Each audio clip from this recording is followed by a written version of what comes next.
Good morning, students. Today I am going to continue my lecture for plus 2 arts political science, and the name of the chapter is US hegemony in world politics.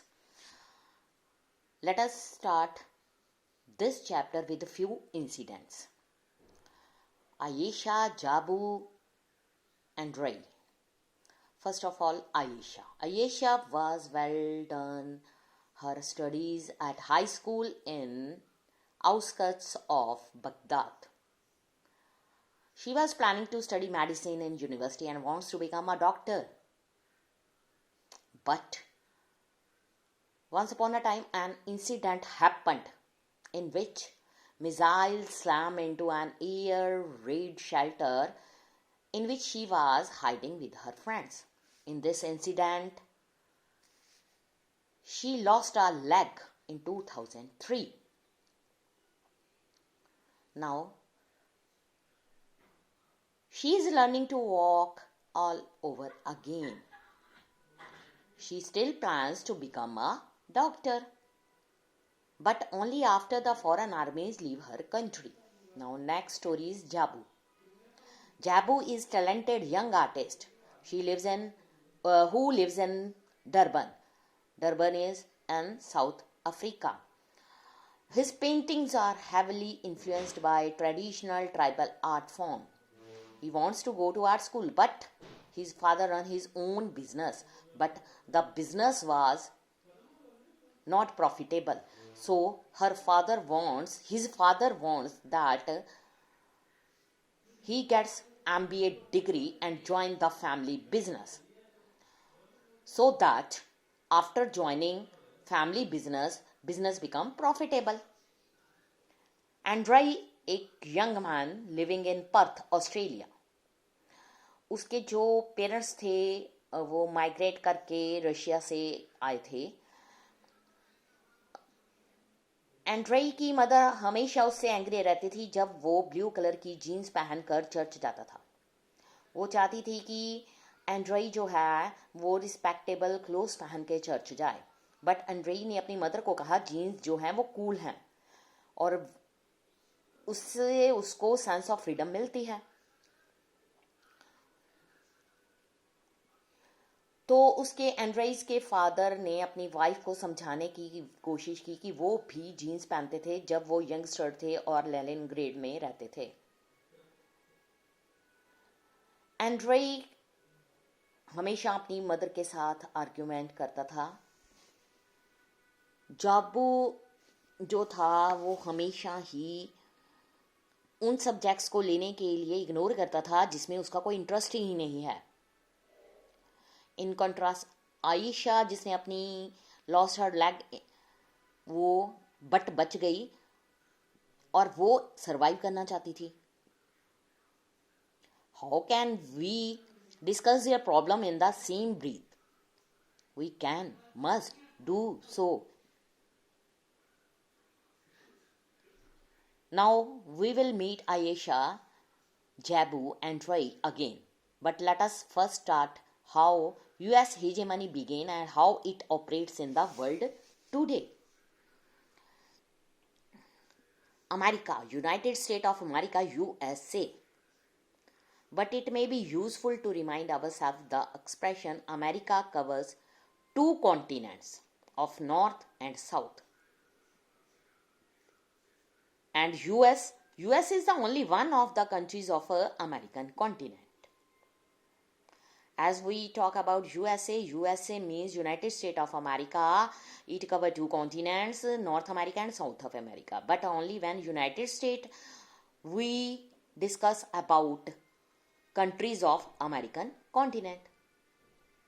सो अगर हम word America use करें, US is already a sign of US hegemony. वो हम इस chapter में discuss करेंगे. सबसे पहले हम डिस्कस करेंगे beginning of the new world order. Soviet union जब कोलैप्स कर गया तो हर किसी के लिए एक सरप्राइज की बात थी. While one of two superpowers ceased to exist, other remained with all its power intact, even enhanced. So US hegemony began in 1991 जब सोवियत पावर डिसअपियर्ड हो गई इंटरनेशनल सीन से।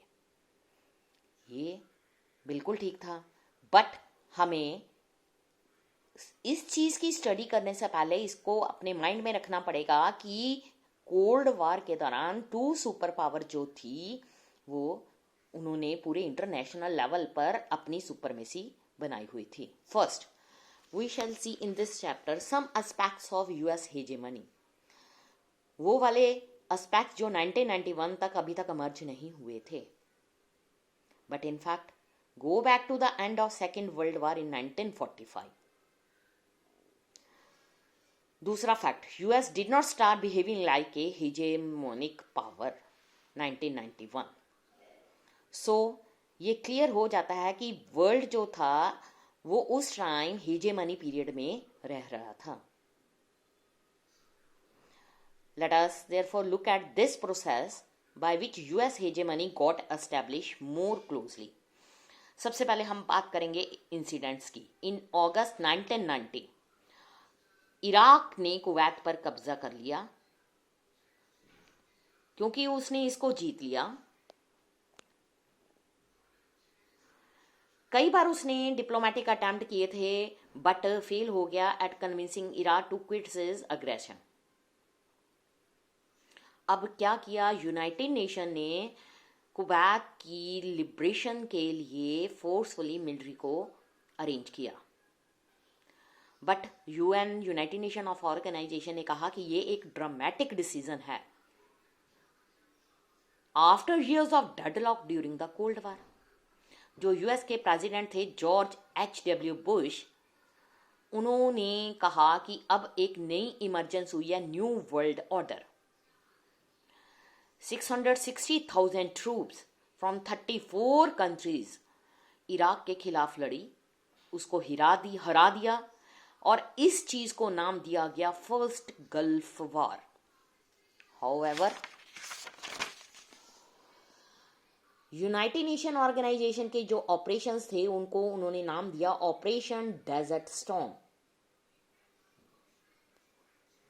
It was overwhelmingly American general Norman Schwarzkopf, उसने UN कोalition को lead किया. ने nearly 75% जो है कोalition फोर्सेस जो थी यूएस से आई.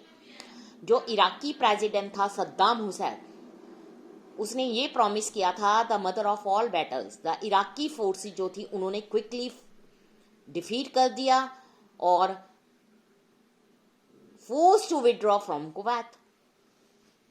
जो फर्स्ट गल्फ वॉर थी revealed the vast technological gap that had opened up between US military capability and that of other states.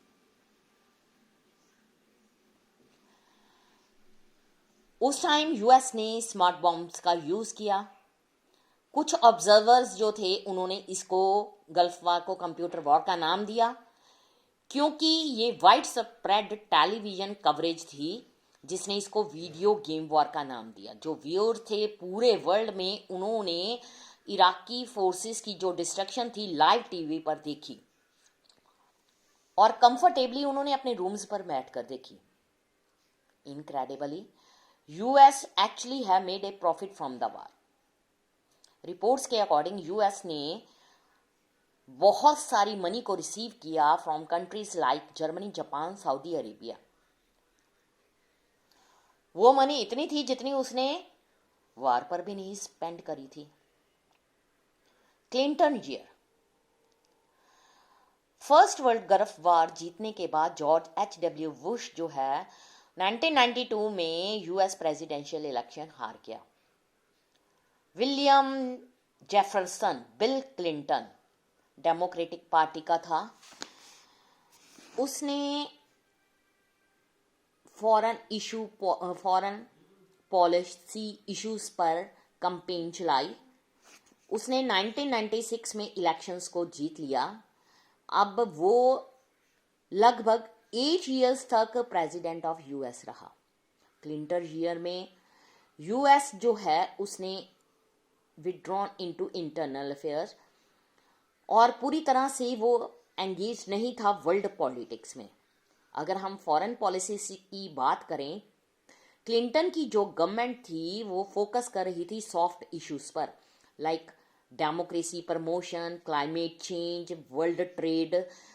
Hard politics जो है, मिलिट्री पावर एंड सिक्योरिटी, उस पर वो ध्यान नहीं दे रही थी।